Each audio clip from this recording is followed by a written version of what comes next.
Pouette, bonjour et bienvenue dans cette nouvelle vidéo. Aujourd'hui je suis extrêmement contente de vous retrouver pour cette vidéo car je vais vous présenter ma pile à lire d'hiver. C'est un concept qui est extrêmement populaire sur le booktube qui consiste à retirer des livres de sa pile à lire et de se motiver à le lire pendant une saison. Souvent on essaye de prendre des livres qui ont rapport avec la saison en question, mais c'est pas toujours le cas et le challenge c'est d'en finir un maximum. On se rappelle que ce n'est pas une corvée normalement de finir nos livres de notre pile à lire car c'est des livres qu'on a choisis et qu'on a envie de lire. Et chacun des livres que j'ai sortis de ma pile à lire sont précisément dans ce cas. Il y a plusieurs petites choses à savoir. Déjà, si jamais je ne finis pas, si je ne lis pas tous les livres que je vous présente dans cette vidéo, je me mettrai un petit challenge qui sera de lire un livre que je n'ai pas du tout envie de lire. Je pense notamment possiblement à un livre de Colleen Hoover parce que c'est vraiment pas ce que j'aime. Je le prendrai en occasion ou en bibliothèque, je verrai ce que je ferai. Enfin, j'en parle comme si forcément je n'allais pas lire tous les livres qui sont à côté de moi, ce qui est pas forcément vrai, j'espère pas. Ce que j'aime aussi personnellement beaucoup en regardant ces vidéos, c'est de pouvoir découvrir des choses, plein de livres super chouettes, des sorties récentes ou non, et c'est toujours des recommandations, dès qu'on me recommande des livres, moi j'adore écouter, voilà tout simplement. J'espère que ce sera le cas aussi, que ce sera assez agréable pour vous. Normalement c'est la dernière vidéo où le son est aussi mauvais parce que pour Noël j'ai demandé au Père Noël de m'apporter un micro, donc ça fera vraiment encore plus podcast et ce sera vraiment très agréable. Aussi dans la sélection de livres que je vais vous présenter, il y a pas vraiment beaucoup de livres autour de l'hiver. Il y en a un qui est très hiver. Après ça dépend ce que vous considérez comme hiver, c'est-à-dire que pour moi l'hiver c'est aussi une cosy, une saison du renouveau avec le nouvel an. Donc plutôt pas du renouveau de la nature mais du renouveau de soi, des résolutions etc. Et dans ce cadre là, certains livres rentrent parfaitement. Assez étonnamment, j'ai beaucoup de livres d'auteurs japonais plus un livre d'autrice coréenne qui parlent du Japon, pas en des termes élogieux mais vous allez bien voir. La dernière fois que j'avais autant de livres que ça japonais dans une de mes piles à lire, c'est à l'époque où je lisais 4 mangas par semaine, c'est assez amusant. Aussi vous verrez que il y a quand même quelques livres, hein, ça fait une jolie petite pile à lire, mais ça reste une pile à lire, c'est-à-dire que c'est clairement pas suffisant pour 4 mois. Et comme toute bonne pile à lire, elle est faite pour être gonflée au fur et à mesure du temps. C'est-à-dire que je sais qu'il y a des livres que je vais avoir envie de lire qui ne sont pas présents à côté de moi et qui sont sortis il y a pas longtemps ou qui vont sortir dans pas longtemps pendant l'hiver. Donc évidemment, c'est pas tous les livres que je vais lire pendant cette saison. Tous lecteurs et lectrices sauront de quoi je parle. Avant que cette vidéo te commence, si son contenu te plaît, n'hésite pas à t'abonner. Objectif 10 000 abonnés, je serais ravie de les obtenir avant la fin de l'hiver peut-être, je ne sais pas. C'est juste que c'est mon goal, c'est mon objectif. Je serais ravie de les atteindre. Je sais qu'on en est encore loin, mais c'est trop cool. Tu peux également liker la vidéo et tu pourras commenter en me disant quels sont les livres que tu vas lire prochainement. D'ailleurs, pour ceux qui connaissent Gilmore Girls, je compte bientôt faire une vidéo où je lis plusieurs livres que Rory lit, genre où je coche des lectures dont elle parle pendant tout le long de la série. J'avoue que celui qui me tente le plus pour le moment c'est Moby Dick et au-delà de ça je sais que c'est un livre qui est plus philosophique que simplement ce qu'il laisse entendre quand on ne l'a pas lu. J'ai aussi très envie de relire Le Portrait de Dorian Gray, mais je crois que je l'avais lu, j'avais lu des extraits, ça fait partie des lectures qui me font très envie dans les prochains jours. J'ai hâte de trouver une petite liste et de cocher ces petites cases et on se fera une vidéo, les lectures de Rory, voilà. Vous verrez qu'il n'y a pas de livre de Noël, tout simplement parce que l'hiver commence le 22 décembre. Il me semble, et jusqu'à Noël il y a 2-3 jours, ça dépend si pour vous c'est le 24 ou le 25, bref. Et évidemment il y a le temps en 2-3 jours de lire un livre de Noël. Cependant j'ai déjà lu des livres de Noël un petit peu plus tôt et je n'ai pas forcément envie d'en lire d'autres. Donc désolée si vous voulez des recos de livres de Noël, je vous les avais partagés par contre sur mes réseaux sociaux Instagram et TikTok. Donc si ça vous intéresse n'hésitez pas à aller voir. Alors on commence avec ma lecture en cours. Pourquoi est-ce que j'ai pris autant de temps avant de découvrir cet auteur? Quand j'ai posé la question sur les réseaux sociaux on m'a dit parce que là c'est le bon moment. Peut-être, En tout cas pour moi ça l'est. Il s'agit de 1Q84 de Haruki Murakami. Je l'ai acheté il y a 3 jours, je l'ai commencé il y a 2 jours, enfin ça c'est ce que j'ai lu en une journée. Et si je m'écoutais, j'en serais déjà beaucoup plus loin. Si la vie n'avait pas d'obligation, je serais vraiment beaucoup plus loin, c'est-à-dire que ça faisait extrêmement longtemps que j'avais pas lu un livre où quand je ne suis pas en train de le lire, je pense tout de suite au livre. Tu sais, il y a des livres qu'on lit en disant « Oh, il faudrait que je le finisse, il faut que je continue ma lecture ».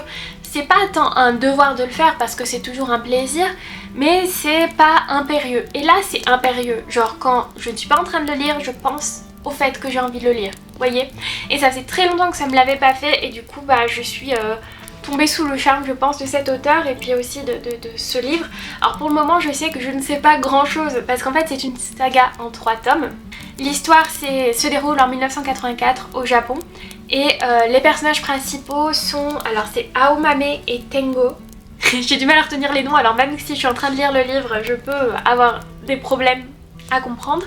Et là où j'en suis en fait, Aomame se rend compte qu'il y a des choses différentes, des événements historiques différents dont elle n'a jamais entendu parler et pourtant qui sont hyper marquants. Par exemple le projet de station spatiale sur la Lune, un projet russo-américain de faire voilà, une base spatiale sur la Lune.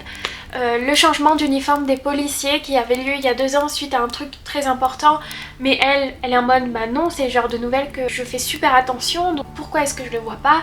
Voilà, il y a plein de petits détails comme ça qui changent et je sais que ça va aller jusqu'à des gros détails, je vous fais un petit peu spoil. Mais donc on va suivre les 2 protagonistes. Là, Aomame est en train de se rendre compte qu'il se passe des choses très étranges, elle-même est un personnage très étrange, vraiment bizarre et c'est très cool. Et on va suivre aussi Tengo. Lui, pour le moment, il vit quand même des situations étranges, c'est-à-dire que il est auteur, mais il n'a jamais été publié. Et par contre, il lit des manuscrits pour des concours et peut envoyer sa sélection, ce qu'il pense. Et il travaille beaucoup avec son éditeur. Et l'éditeur et lui tombe sur un manuscrit génial mais très mal écrit mais quand même qui a quelque chose de super intéressant et du coup l'éditeur lui dit bah avec l'accord de la personne qui a écrit le livre tu devrais le réécrire en gardant son nom d'autrice, juste toi tu remets tout ce qui va pas en forme, comme tu es un technicien tu devrais pouvoir le faire, écrire correctement le livre. Sauf que bah, l'autrice en question est un personnage très étrange qui s'exprime de manière assez étrange, qui dit que tout le fantastique dans son livre existe pour de vrai, alors que bah, c'est de la fiction aux yeux de l'auteur, donc il y a quelque chose qui se passe à ce niveau aussi. Bref, ça fait très secte, j'avoue, vous allez voir, mais bref... La plume incroyable, la vibe années 80 Japon, ça me plaît beaucoup, surtout que bah, mon amoureux écoute beaucoup de musique des années 80 du Japon et du coup ça m'enrichit mon imaginaire culturel à ce niveau. Et donc ça c'est le premier livre de ma pile à lire, parce que c'est ma lecture en cours, mais je ne les ai pas là, mais je rajoute à ma pile à lire les tomes 2 et 3. Voilà, donc c'est les seuls livres que je n'ai pas physiquement, donc virtuellement, imaginez 2 autres livres de plus dans ma pile à lire pour finir la saga complète. Je pense que je vais commencer par ça de toute façon. J'ai aussi très envie de lire du même auteur, Kafka sur le rivage. On verra quand j'y serai. Voilà, c'est pas dans la pile à lire pour le coup, mais bon, ça risque de s'insérer un moment pendant l'hiver. Je continue avec un livre que j'ai bien avancé mais que je n'ai pas fini, que j'avais commencé au septembre à peu près, en septembre. Le seul truc c'est que après j'ai eu beaucoup d'envois presse de livres et il a dû passer à la trappe parce que j'avais d'autres choses à lire et puis après je l'ai un peu oublié alors qu'il est très très intéressant, assez cru, assez réel aussi j'imagine. C'est Pachinko de Min Jin Lee, donc c'est encore une autrice asiatique mais cette fois coréenne et si vous connaissez un petit peu la culture japonaise, Pachinko c'est de la culture japonaise, c'est les sortes de machines à sous qu'on trouve là-bas. Alors là où j'en suis dans le livre, c'est-à-dire page 325 sur 625 à peu près, sur 628, on voit pas encore le rapport avec le pachinko. Bon, on imagine le rapport avec le pachinko. Ce livre est sûrement parmi tous les livres japonais que j'ai dans ma sélection, le livre qui parle le plus réellement du Japon. parce que il faut savoir que pendant la Seconde Guerre mondiale, le Japon a fait vraiment des atrocités, et surtout en Corée et en Chine. Et on va suivre la vie d'une famille très très pauvre coréenne qui va subir les atrocités du Japon. Le personnage qu'on va le plus suivre dans cette œuvre a entre grosses guillemets la chance d'être protégée par un japonais haut placé qui lui facilite la vie, sinon elle serait probablement déjà morte. Le problème c'est que quand je dis la chance, c'est que c'est pas vraiment une chance, c'est-à-dire que elle n'aime pas du tout cet homme, il a été horrible, c'est un homme horrible clairement, mais il a quelque chose pour elle, donc pour faire vivre sa famille, survivre sa famille, il va falloir un petit peu suivre tout ça. Ça commence en Corée, maintenant ils vivent au Japon parce que même si c'était très pauvre, normalement le niveau japonais de vie était un petit peu plus élevé, puis maintenant il se passe des choses, etc. Donc on va vraiment suivre une famille de génération en génération, et je sais plus quand est-ce que ça s'arrête, ça commence dans les années 30 en tout cas. J'ai lu New York, donc à un moment ça va partir aux États-Unis, mais là il y a Tokyo. 89, ça va continuer jusqu'à la fin des années 80, et je suppose que tel que le nom le laisse entendre, à un moment ils vont ouvrir un pachinko. Et moi, de ce que je connais du pachinko, c'est que c'est souvent tenu par des organisations mafieuses. Donc est-ce que c'était le cas déjà dans les années 80? Je sais pas. Ça me laisse à penser qu'il va y avoir encore beaucoup de magouilles dans toute cette histoire. Et ce livre-là est très intéressant d'un point de vue historique. Il est nécessaire si on veut mieux en apprendre sur les choses pas très chouettes qu'ont fait les Japonais. Et en fait, lire ce livre, je trouve qu'il est très intéressant pour mieux comprendre du coup la culture japonaise aussi par rapport à tout ça, et la culture coréenne, même si je la connais beaucoup moins bien. Je pense qu'ils sont toujours traumatisés de ça, c'est-à-dire que ça date quand même des Secondes Guerres mondiales, ce qui n'est pas si vieux, hein, évidemment. Voilà. On comprend mieux la haine qu'il peut y avoir des Coréens envers les Japonais. En vrai, c'est très dur ce qui se passe. On continue avec un peu plus de légèreté, je vous promets. Le restaurant des recettes oubliées par Hisashi Kashiwai. Alors, c'est assez amusant parce que j'ai lu le tome 2 avant de lire le tome 1. Parce que mon homme m'a offert le tome 2 sans savoir que c'était un deuxième tome. En fait, il y a juste marqué genre deuxième service tout en petit. Attends, il est juste là, je vais vous montrer. Genre, il n'y a pas marqué en gros tome 2 nulle part. Juste, il y a marqué deuxième service. C'est là où tu peux dire, c'est peut-être le tome 2. C'est un petit peu le problème de ces romans japonais là qui se ressemblent pas mal, que j'aime beaucoup. Vous verrez qu'il y en a d'autres dans la liste. C'est que si tu connais pas l'ordre des titres, tu ne peux pas savoir en fait. À Kyoto, il y a un restaurant qui vous permet de retrouver du coup des recettes oubliées. Par exemple, imaginez une fois que vous étiez allé à un restaurant quand vous étiez tout petit et ils ont fait un plat que vous trouvez délicieux, mais le restaurant est fermé et pour une raison extrêmement personnelle, vous avez besoin de retrouver cette recette. Eh bien, il y a une personne qui est capable de le faire pour vous, et du coup c'est le gérant du restaurant. Et du coup c'est le gérant du restaurant. Ce livre donne faim parce qu'il y a beaucoup de descriptions de nourriture. J'ai hâte de lire le tome 1 parce que comme dans beaucoup de livres japonais du genre, il y a quand même un fil rouge. Même s'il n'est pas très accentué, en tout cas je trouve dans le tome 2, je me demande qu'est-ce qu'il en est dans le tome 1 lors de la mise en place des personnages, etc. Vous voyez, j'ai lu le tome 1 avant le tome 2 et ça m'a pas choqué sur le coup, j'ai pas compris que c'était un tome 2, c'est pas très grave. Mais voilà, j'ai très hâte de lire le tome 1 aussi par esprit de logique, il va falloir que je le lise à un moment et ça se lit très vite. Je vais bientôt partir pendant une semaine à Nantes, ça fait 6 heures de route et ça se lit en 1h30, 2 heures grand maximum. Et je lis lentement aussi. On continue dans les romans japonais avec ces deux livres-ci. Ça c'est le tome 3, ça c'est le tome 4 de la saga de Tant que le café est encore chaud. Et encore une fois, si vous voyez ça, comment vous pouvez savoir qu'il s'agit d'un tome 3? Tant que le café est encore chaud, vous en avez certainement entendu parler parce que ça fait tellement de bruit. C'est encore un peu dans la même vibe que celui que je vous ai montré juste avant. C'est vraiment en France, j'ai l'impression, le pionnier de ces livres japonais qui mélange un petit peu développement personnel, histoire triste, magie, etc. avec un système de une histoire par chapitre où tout se passe du coup dans un endroit spécial où la magie opère. D'ailleurs j'aimerais beaucoup vous faire une petite vidéo sur ces livres-ci. J'aimerais glaner plein d'informations, pourquoi ça fonctionne, pourquoi il y en a autant, pourquoi ça plaît, pourquoi maintenant d'autres personnes, d'autres pays commencent à écrire des livres de ce genre. Moi je trouve ça très intéressant et surtout pourquoi est-ce qu'il y a toujours un chat sur la couverture Telle est la vraie question. Déjà, ce livre, je suis incapable de le lire en public parce que je pleure à chaque chapitre. Les 2 autres tomes, ça a été le cas. Et mon challenge quand je lis ces livres-ci, c'est de ne pas pleurer. Et c'est impossible, j'échoue systématiquement parce que c'est beau. En gros, ici, le concept, c'est que des gens vont dans un café qui s'appelle le Funiculi Funicula et ils ont la possibilité de remonter dans le temps pour parler à des personnes et ils peuvent rester dans le passé que tant que le café qui leur est servi est encore chaud.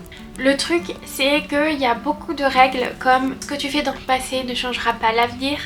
Il faut que la personne soit déjà allée dans le café afin de pouvoir lui parler. Il faut pas se lever de sa place, etc. Et en fait, il y a tellement de règles que beaucoup de gens n'ont vraiment rien à faire de cette légende urbaine en mode bah ouais, même si ça existe, je vois vraiment pas l'intérêt d'y aller parce que de toute façon ça changera pas l'avenir. Du coup, les gens qui y font et qui y vont, c'est surtout des gens qui ont des questions par rapport à des personnes souvent décédées et du coup forcément tu pleures. Voilà, c'est très touchant, c'est très beau et je comprends le succès du livre tout simplement. Même si j'aurais quelques reproches à lui porter, mais bon ça c'est je pense dû au fait que c'est un roman écrit par un homme japonais, donc d'une culture très différente et un point de vue pas encore très élaboré sur certaines conditions. Mais bref, voilà. Ensuite, on change complètement de registre avec Lune froide sur Babylone par Michael McDowell, édité par Monsieur Toussaint l'ouverture. Je suis en train de capter que j'ai pas dit les maisons d'édition des autres. Est-ce grave? Je suppose que non, vous les retrouverez quand même facilement. Là, si je l'ai dit, c'est que j'adore le travail de Monsieur Toussaint l'ouverture de base. Je trouve ça magnifique ce qu'ils font. Ils rendent des livres objets incroyables. Alors Michael McDowell, c'est pas un auteur inconnu pour moi, car j'ai déjà lu toute la saga des Blackwater qui sont juste ici. Je l'ai acheté un jour avant sa sortie, ma libraire me l'a vendu un jour trop tôt, mais c'est pas grave. Et je ne l'ai toujours pas lu, pourtant j'ai lu, alors c'est quoi, c'est... j'ai lu un tout petit peu le prologue, le premier chapitre, et l'ambiance est incroyable comme pour Blackwater que j'avais adoré. Et je sais pas pourquoi, je ne l'ai toujours pas lu. Et aussi étonnant que ça puisse paraître, aussi étonnant de tout l'amour que je porte à cet auteur et de fait que ce livre m'est mis en appétit dès le premier chapitre, s'il y a un livre que je pense qui me fera échouer mon challenge de pile à lire d'hiver, eh ben ce sera celui-ci. J'en suis presque sûre. Genre c'est le genre de livre où il faut vraiment que tu le démarres et une fois que tu le démarres, c'est un truc incroyable. Et genre juste, bah faut que tu trouves le temps de le démarrer. C'est le seul souci. Mais je sais que je vais l'adorer. Je le sais, il n'y a aucun doute, j'ai adoré les Blackwater, j'adore sa plume, j'adore comment il manie l'horreur. Et là, ça a l'air incroyable. Alors je vais vous lire le résumé, ce sera plus simple parce que du coup je connais pas grand chose du livre. Babylone, Floride, 1980, chaleur et pom-pom girls, rumeurs et superstitions, serpent venimeux et mort brutale. Mais aussi une rivière tortueuse qui a déjà marqué la famille Larkin d'un saut funeste. Alors, quand la jeune Margaret disparaît, c'est comme si ces flots se mettaient à coller à l'envers, faisant ressurgir ce qui n'aurait jamais dû y sombrer. Au même moment, une immense lune se lève au-dessus de la ville et envahit tout son éclat implacable, aveuglant victimes comme meurtriers, les déchus de Babylone. Voilà. Ça se passe dans la même région que Blackwater, mais je sais plus le nom de famille de la famille qui est dans Blackwater. Je me demande si c'est lié. C'est la famille Casquet, mais comme l'une d'entre elles se marie avec un homme, parce que l'homme s'appelle Larky, je sais pas, surtout que je me rappelle qu'il y a un rapport avec les bois, les forêts, etc. et que toute leur fortune s'est basée sur les bois et la forêt. Voilà, il y a certainement quelque chose en commun. Ensuite, on se retrouve encore avec un livre que j'ai à moitié lu et pas fini et qui est pourtant un de mes livres préférés. Maintenant, je suppose une de mes autrices préférées aussi. C'est un tome 2 de... voilà, c'est ça. Le tome 1, c'est La 9e maison, c'est de Lise Bardugo. Lise Bardugo, je ne connais pas la prononciation, je suis désolée. Et en fait, ce livre est magnifique déjà. Et ensuite, voilà, j'ai bien avancé quoi, il me reste ça à lire. Le problème c'est que là récemment j'ai été dans une période où je pouvais pas lire des choses trop sombres, avec trop de morts, avec... Ça m'affectait un petit peu trop, j'étais pas dans une bonne période pour ça. Du coup je me suis dit qu'il fallait que je lise des trucs beaucoup plus mignons, etc. Et c'est pour ça que j'ai lu des livres de Noël pour essayer de remonter un peu mon moral parce que j'étais pas apte à lire ce livre moralement, alors que j'adore cette saga, La 9e maison, c'est génial. J'en ai certainement déjà parlé dans énormément de vidéos, c'est-à-dire que la 9e maison, le tome 1, je vous en ai parlé dans mon top, je vous en ai parlé dans mes lectures d'automne aussi il me semble, donc je vais encore vous faire le résumé, c'est parti. Ça se passe à Yale, l'université de Yale. Il y a, vous savez, les sociétés secrètes, et dans ce monde-ci, il y a en plus de la magie. Et pour régir un petit peu toute cette magie, il fallait créer une autre maison de société secrète, la 9e maison, qui s'appelle le Lété. Et ils servent, voilà, du coup à gérer la magie. Ce sont ceux qui ont le plus de connaissances à ce niveau-ci. Et va être recruté par le Lété Alex, qui est une junkie en réalité, qui voit des fantômes depuis toujours, et voir des fantômes c'est super intéressant et important pour pouvoir gérer la magie, etc. Parce que c'est très bien expliqué dans le livre, vous verrez. Et avec tout son bagage atroce de vie, Alex va essayer d'intégrer donc Yale et de se donner une nouvelle chance malgré toutes les complications qu'il y a, c'est-à-dire qu'elle n'a pas le niveau scolaire, elle a par contre l'envie d'apprendre, l'envie de découvrir, et elle a aussi un caractère bien trempé et pas mal de traumatismes. Et c'est juste super bien écrit, super cool, il se passe plein de choses, etc. Voilà, on est au tome 2. Je veux racheter le tome 1 gros comme ça ce sera magnifique, voilà. Et j'ai hâte que le tome 3 sorte alors que je n'ai pas encore fini le tome 2, tout simplement. On est bien. Dernier livre de cette sélection, on est enfin vraiment sur de l'hiver et personne pourra me retirer ça. C'est La chaumière claque-dents, et j'avais trop hâte d'être en hiver pour pouvoir enfin le lire. Je voulais être dans ce mood. C'est comme là j'attends le printemps pour d'autres livres aussi, donc voilà. C'est une de mes abonnées qui me l'a envoyé, et déjà on m'en parle de la beauté. Voilà, je crois que c'est elle qui dessine. C'est Benny Berry, du coup, l'autrice. Et je vais vous lire le résumé. Mademoiselle Clarence Brieux, lectrice dans une officine de correspondance et dont la vie était plus ordinaire, reçoit un jour une lettre noire. Un mot, claque-dents. Et la voilà sillonnant la mer de nuages à califourchon sur le dos d'une oie de monture, direction ce village quinteux, dont on dit aux 5 coins des pôles neigeux qu'il est maudit. Voilà, ça a l'air d'être doudou, adorable, fantastique comme on l'aime, genre une oie volante. Est-ce que ça vous donne pas envie? Moi oui. Le fait qu'elle aille dans un truc soi-disant hanté, maudit, dans ce paysage d'hiver. Je l'ai lu un tout petit peu en voiture il y a quelques temps, et vraiment le mood était trop cool, et je me suis dit non, faut que je le garde pour l'hiver, je ne peux pas le lire, c'est pas possible. Et j'ai très hâte parce que je crois qu'en plus elle a sorti le tome 2 où il va sortir, et la couverture est grise, et voilà, j'ai hâte de le lire. Voilà.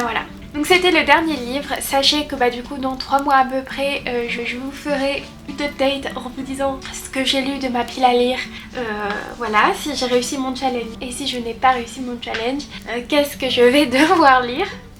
Évidemment je vous donnerai mon avis sur les livres.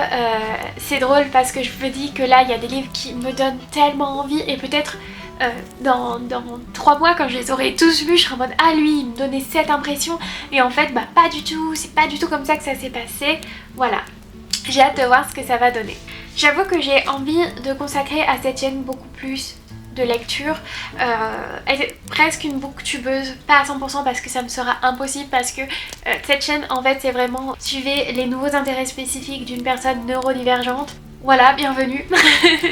Je pense que voilà, ça va être surtout une chaîne livresque, sachant que pas que, vu que j'aimerais beaucoup vous faire des vidéos sur le crochet, genre un bon gros guide comme je vous l'avais fait avec la couture, mais donc je suis plus assurée en crochet que je peux vraiment plus voilà, vous en parler maintenant que je le fais, pratique ça depuis 3 ou 4 ans.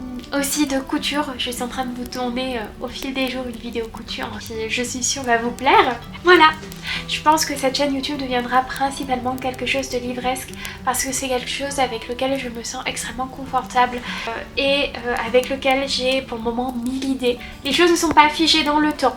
Bon, j'ai 8 livres entre les mains, mais vous savez que j'ai en réalité 10 livres dans ma pile à lire d'hiver. J'espère tenir mon challenge, c'est-à-dire qu'il y a des livres qui vont se lire très rapidement. Je pense à tous ces petits livres, ceux-là. Il y a des livres que j'ai quasiment finis, donc j'espère aussi les finir rapidement. J'espère aussi finir des livres que j'avais petits dans mes déceptions de l'année. J'aimerais reprendre par exemple du thé pour les fantômes parce que des gens me l'ont défendu bec et ongles et ça me fait plaisir. faites-le s'il vous plaît, défendez les livres que je n'ai pas aimés pour essayer que je les aime. Et pareil pour la maison à pâte de poulet. Voilà, merci de les avoir défendus, j'avais besoin que vous me les défendiez, d'accord? Voilà, tout ça. Je vous embrasse fort, n'hésite pas à t'abonner si du coup tu veux voir plus de choses sur les livres, mais aussi du coup, comme je vais dire, il n'y a pas que ça, va y avoir de la couture, va y avoir du crochet comme d'habitude, mais je pense qu'on va vraiment se tourner de plus en plus vers les livres. Voilà, j'espère que ça te plaira. Si t'es arrivé à ce moment de la vidéo, pour montrer que tu es arrivé jusqu'à ce moment de la vidéo, parce que je trouve ça trop mignon, les gens qui vont jusqu'au bout des vidéos, parce que c'est quelque chose que moi je fais, et je sais que je n'ai pas beaucoup à le faire, et voilà. Et écris un commentaire avec le mot pachinko dedans. Il sera pas facile en vrai à écrire, il faut que ça a l'air fluide, vous voyez. Il faut que j'ai l'impression de lire un commentaire tout à fait normal avec le mot pachinko. Encore une fois, c'est une sorte de machine à sous japonaise, c'est pas vraiment ça, mais en gros c'est ça. Au pire, ça vous renseignera peut-être sur quelque chose qui est quand même important dans la culture japonaise. C'est pas genre le truc énorme, mais quand même tous les japonais connaissent le pachinko et son système un petit peu douteux. Voilà, je vous embrasse bien fort, j'espère que vous passerez d'excellentes fêtes de fin d'année parce que je suppose que c'est ma dernière vidéo avant l'année prochaine. Là va y avoir Noël et puis après je vais partir pendant une semaine à Nantes. Est-ce que je vais vlogger à Nantes? Je ne sais pas, peut-être que je tournerai une vidéo d'ici là, j'en sais rien. Sur ce, moi je vous embrasse bien fort et merci beaucoup de me suivre. Et objectif 10K, je suis obsessive avec cette idée en ce moment, c'est tout. Mais bon voilà, merci beaucoup de me suivre. Bisous des citrouilles, bye.